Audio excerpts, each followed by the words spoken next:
Viewers আসসালামু আলাইকুম। সবাইকে আমার চ্যানেলের পক্ষ থেকে স্বাগত জানাচ্ছি। করোনা পরিস্থিতির কারণে গত 17 মার্চ থেকে দেশের সকল শিক্ষা প্রতিষ্ঠান বন্ধ রয়েছে, পরীক্ষা কার্যক্রমও স্থগিত রয়েছে।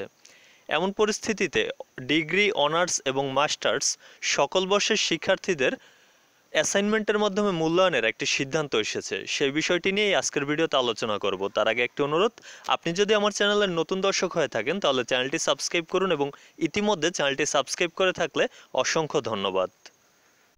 এ বিষয়ক একটি খবর প্রকাশিত হয়েছে দ্য ডেইলি ক্যাম্পাস পত্রিকায়। খবরের শিরোনাম, অ্যাসাইনমেন্টের মাধ্যমে তিতুমির কলেজ শিক্ষার্থীদের মূল্যায়ন। বিস্তারিত, করোনা ভাইরাস পরিস্থিতিতে অনলাইনে কোনো পরীক্ষা নয়, শুধুমাত্র অ্যাসাইনমেন্টের মাধ্যমে শিক্ষার্থীদের মূল্যায়নের সিদ্ধান্ত নিয়েছে ঢাকা বিশ্ববিদ্যালয়ের অধিভুক্ত রাজধানীর সরকারি তিতুমির কলেজ। রবিবার 20 ডিসেম্বর কলেজের একাডেমিক কাউন্সিলের বৈঠকে এই সিদ্ধান্ত নেওয়া হয়েছে। বিষয়টি কলেজ অধ্যক্ষ professor Mohammad Ashraf Hossain the daily ক্যাম্পাসকে নিশ্চিত করে বলেন, আগামী 26 ডিসেম্বরের আগেই বিভাগগুলোর নিজ নিজ সামর্থ্য অনুযায়ী বিজ্ঞপ্তির মাধ্যমে এ বিষয়ে বিস্তারিত জানিয়ে দেওয়া হবে। তিনি আরও বলেন, ঢাবির সিদ্ধান্ত অনুযায়ী করোনা পরিস্থিতিতে আমরা শুধুমাত্র অ্যাসাইনমেন্টের মাধ্যমে শিক্ষার্থীদের মূল্যায়নের সিদ্ধান্ত নিয়েছি।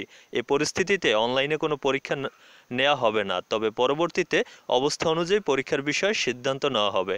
আপাতত অ্যাসাইনমেন্টের মাধ্যমে শিক্ষার্থীদের এগিয়ে রাখছি।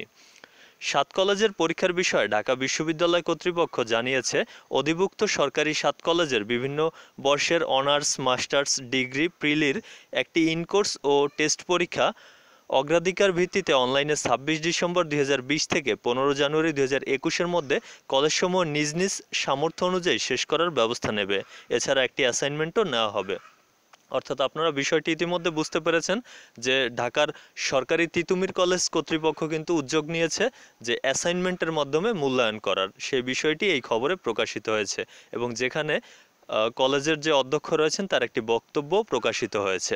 আমার চ্যানেলের সকল ভিডিওগুলো যদি পেতে চান তাহলে চ্যানেলটি সাবস্ক্রাইব করুন এবং এই ভিডিওটি যদি ভালো লাগে তাহলে লাইক, কমেন্ট এবং শেয়ার করুন। আজকের ভিডিও এখানে শেষ করছি। ধন্যবাদ।